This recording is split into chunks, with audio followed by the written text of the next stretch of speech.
This channel is supported by truefire. Truefire is an online library enough, you can get the truefire all access pass for as cheap as they ever do it, the $99 thing. So just jump and do that if you're looking for the best price that you can get truefire all access for. So definitely as a kid, one of my sort of inspirations, or two of them really, Joe Satriani and Steve Vai, went hand in hand.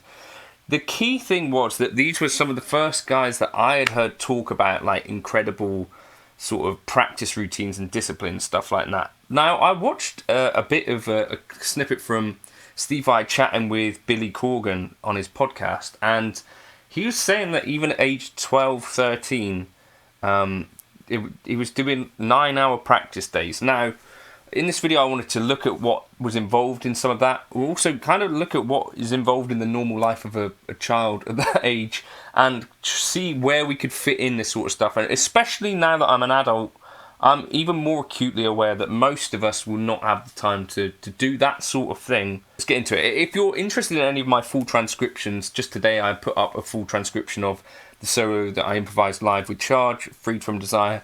That's on Patreon. You get access to that for £5 a month. There's lower tiers where you get my backing tracks and all the lesson stuff.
The 9 hours a day thing when you're 12 or 13. So first of all, as a kid, I would get up at about 7, and at 8 o'clock I would get on a bus to go to my secondary school. So I had an hour in the morning. Then once you're at school, I guess some people, I think Steve Vai is probably one of them, that would take a guitar to school, and you could maybe, if you fall closed on a social group or whatever, you could probably get some time in playing guitar, because you'd have like what, a 30-minute break and then an hour break. So before school you might have an hour that you might be able to fit in some guitar, for me personally.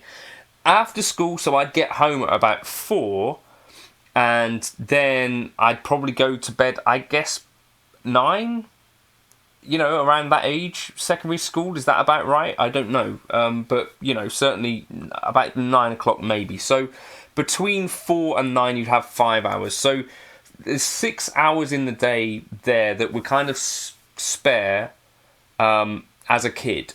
And now, depending on your situation, right, you might be able to stay up later.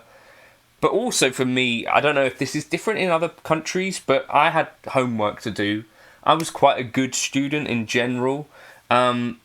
So for me, the way that I basically took some of this stuff is that at age 14, I think it was, I'd been playing guitar from age 8. And at age 14, I decided that I would stop playing piano. So I played piano from the age of 5 and did grades up to grade 6. But at age 14, I decided that I wanted to focus more on guitar. I had other hobbies, like I skateboarded. So my life basically went between 7 and 8, you do whatever. I'm maybe getting a few bits on guitar. I get home at 4, I might skateboard for a bit. What I committed to was 2 hours, essentially. There was a period of time where I religiously tried to practice for 2 hours every day. And that was a thing. So if I didn't practice for 2 hours, I'd feel annoyed. And obviously, I'm presuming that it went over that for a lot of time. But I would specifically clock watch and make sure that I was practicing for 2 hours a day. Then, you know, that I'd fit in homework around that. Is basically how my life went. And skateboarding occasionally. I didn't have much of a social life. We lived on a farm in the middle of nowhere. I had friends at school and all that sort of stuff. I had a girlfriend by the age of 15 or whatever. But I think even I was a little bit unusual doing that amount of practice regularly. To be able to fit in 9 hours, to me, I'm not quite sure how you do it. The other stage of my life where I got in a little bit more practice, I quit my job in like 2015-ish, and I took things pretty seriously after that. So I would have like a schedule where I'd try to be like playing guitar, practicing, working on stuff, and that happened for a while. And then another thing that happened was I heard Ben Eunson talking about this, and he'd said that he like aimed to practice for 7 hours a day at one point, and I decided to do that for a while until my wife said, "What on earth are you doing?" Like, she was my girlfriend at the time. She's like, "This is stupid. Like, I never see you. You're always playing guitar." Anyway, so I think there is a limit to what you can get away with before your spouse or your life gets in the way. But what Steve Vai apparently would practice could be separated into mostly sort of 3 blocks. So there was like technical exercises, which for me are reminiscent of the sort of thing that you used to get in Petrucci's rock discipline. That I think in general you can kind of skip these because they don't really sound like music. All these things. And you could do permutations. And you know.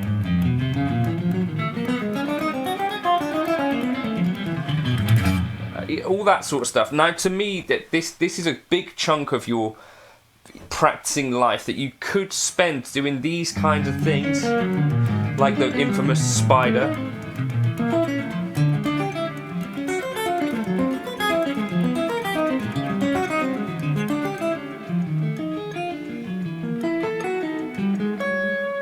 Now, I'm not saying there's no value to them, but I think time is precious on guitar, right? If you're not able to practice for 9 hours a day, practicing things that don't actually sound like music, to me, I think you can get rid of that part of the 10-hour workout to some extent. It's not that there's no value there. It's just that I think you can get plenty of technical workout from the other parts of his stuff that he talks about. So the next kind of thing that he talked about were chord studies. So the technical exercises, I think, can sustain a tiny bit of interest. What I would think maybe might be more useful for that part of it might be actually like working specifically, because there were other bits that were kind of interesting where he'd talk about like working on angular exercises or bits and pieces like that. Maybe supplant this with like lick practice, because you can find like you could even pick Steve Vai licks. Just trying to play. There are plenty existing.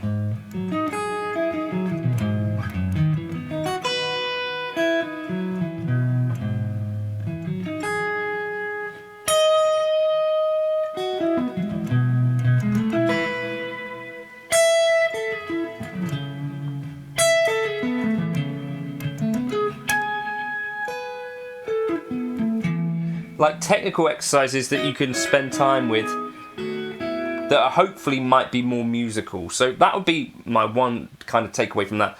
The next thing that he talked about that he would do, which actually I spent a big chunk of time doing this in my 20s, was that he'd go through the real book and he'd practice that side of things, like playing the chords, doing things like, you know, for instance, if you saw Autumn Leaves and it might have started on in this case A minor,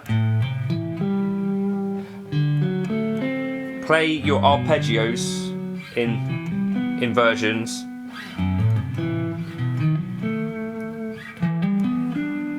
Now this is a thing that I actually did spend a lot of time and felt like I got something out of this.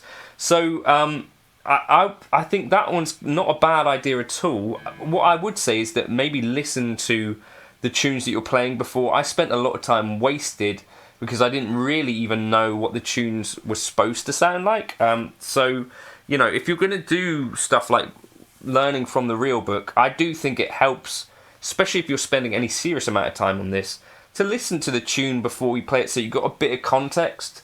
Find a version that you like and also listen to it. But certainly if you're going to go, right, I've got the real book in front of me, I think it's a good idea to do this kind of practice. So sometimes just playing the chords. Another thing would be to take arpeggios and play the same type of arpeggio on the same string set. So this is all major 7 or 7 arpeggios, all starting from the E string. Then the next thing would be to take a first inversion of that, so A minor in first inversion, D7 in first inversion, G major 7 in first inversion, E in first, C, sorry, in first inversion, then that one's a harder one. So F sharp minor 7,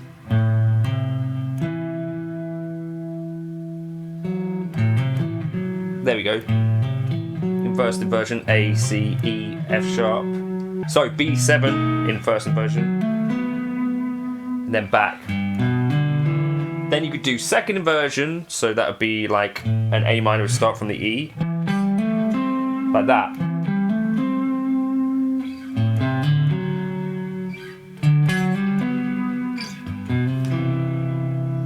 Now the F sharp one is going to start from the C, then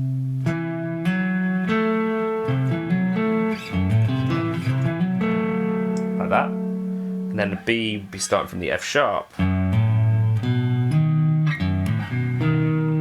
Okay, so that would be all starting on the E, right? First, second, you could do that across.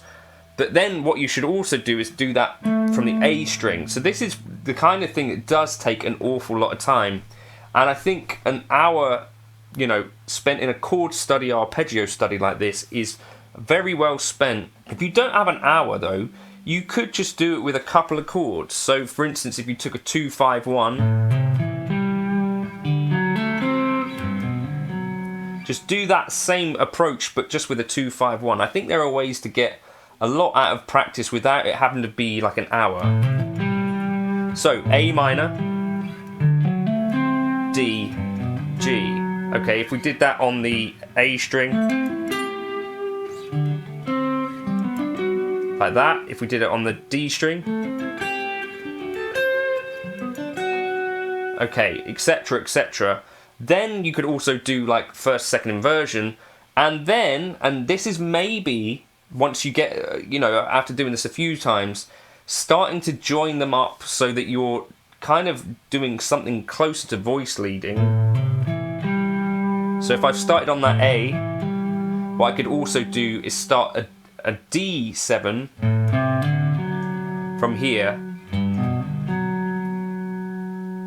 and that kind of approach where it's like, so now I'm playing an A minor, and now a D7, now a G major 7, and in this way you're now starting to put these arpeggios together and join them up. That I think is a really, really key part of Steve Vai's sort of hours that you would spend doing the stuff that is super beneficial. If you want to strip it back, just do it with a simple 2-5-1 and take it so that you're starting on a string set. So there's an A minor 7, there's a D7 starting from the A, here's a G major 7, sorry, there you go,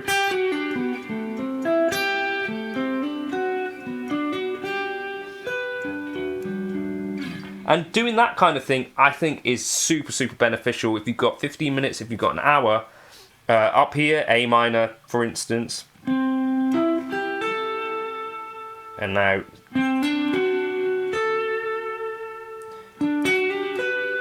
finding your closest arpeggios and their inversions, really, really good stuff. Now, the next thing that he kind of talked about was scale studies.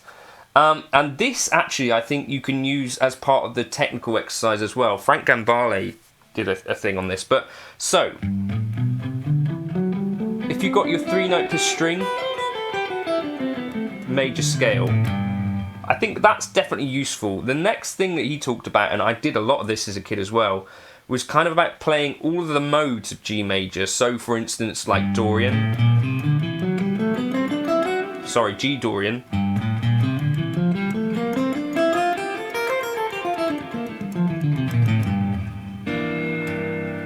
Phrygian, G Phrygian.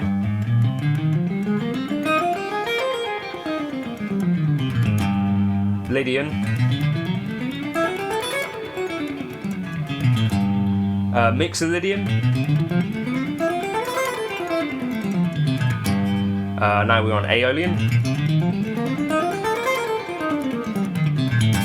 And then Locrian.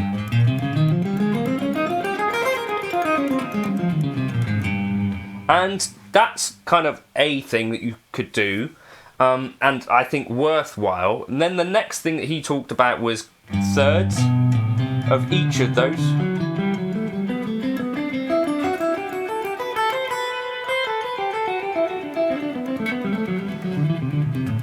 We've all heard about doing that as well, and fourths.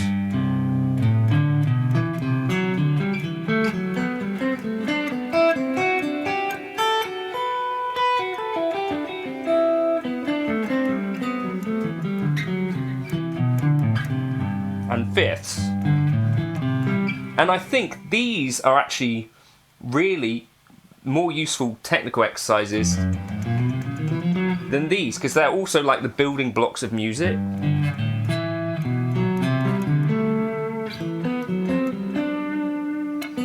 And just try and make these musical and accurate. So fifths is tricky for me.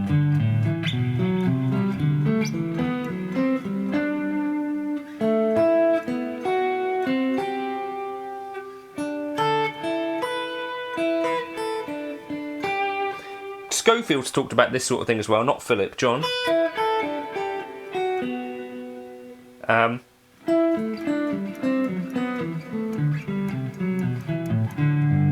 And do that mode as well, like in a modal approach. Or another thing I would suggest is if you're playing in G major, move up to your C position, think about C Lydian or position 4, and try it there.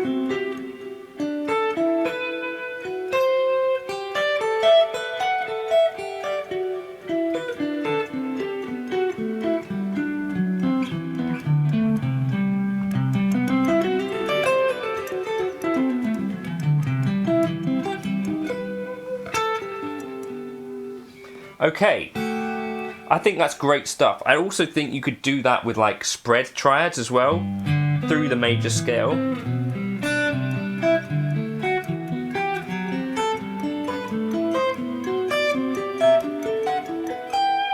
Another great exercise he talked about was doing a scale all up the neck, so like this, and he said it'd be different every time.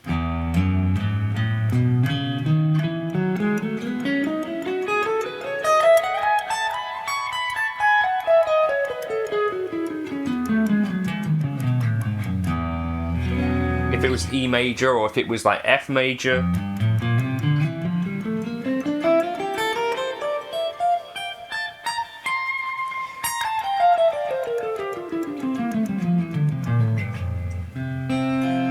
And practicing like an instinct thing here. Now, there's another thing I wanted to talk to you about here, because those were like the 3 pillars that he talked about, but he also talked about a really important thing to me, which is about Like, he would repeat that 3 times. The second day I do less but go on to other things. I devote 3 hours to the mechanics, then work on vibrato, or take hammer-ons, pull-offs and flutters, and work on just those for an hour. The principle is to just focus on one idea and work on it for about an hour and then go on to something else. The last hour I always reserved for just soloing and jamming, you know, feeling it, forgetting everything and just playing. I think that's basically where I'm at these days. Like, I live in that realm most of all. He also talks here, I used to do this thing called sensitivity hour where I sat and tried to play with as much extreme sensitivity as I could. I'd record some chord progression like this. I'd think of a phrase in my head, a word, a sentence, whatever, and try to communicate it melodically on the guitar. I think whichever sort of state you're in and however much time you've got, there's real elements of gold in this Steve Vai stuff where it's like, okay, well, I don't have an hour necessarily to spend on like all of these technical exercises, but can you condense a few elements of this into, you know, right, if I've got 20 minutes or something like that, could I pick one lick and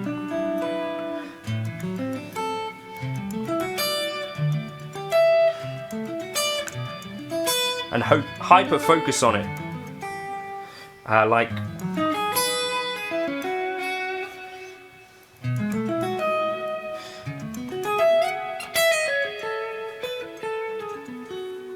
and hyper focus on little elements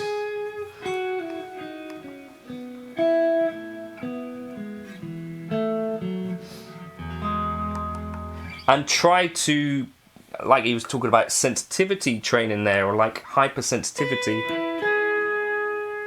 Try and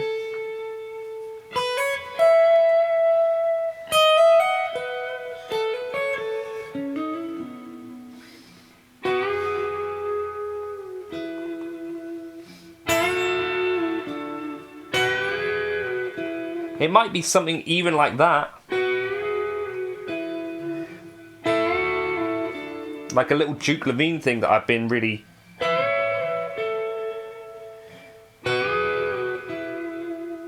Like, you work on one thing at a time. Right, that didn't get there. That went too far.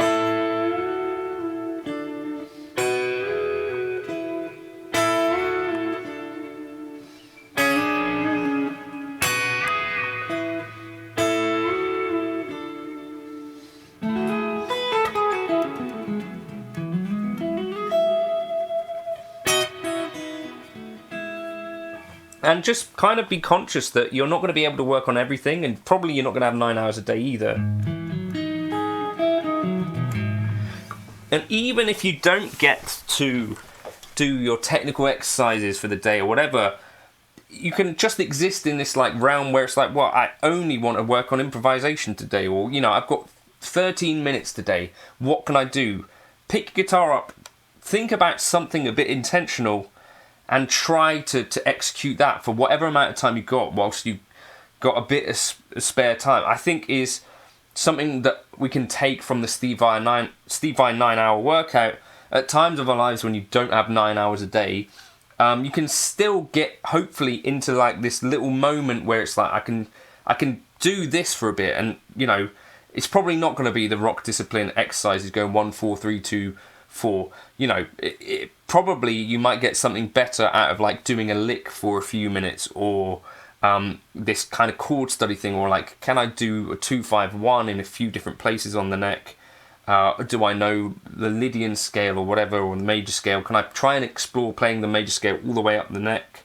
Maybe it's caged or something like that. But taking one small idea and hyper fixating on that for a minute, I think is kind of at the core of what makes Steve Vai's kind of sort of philosophy more applicable for all of us, I think. Let me know your thoughts in the comments. I'll catch you in another video soon. Cheers to Steve Vai.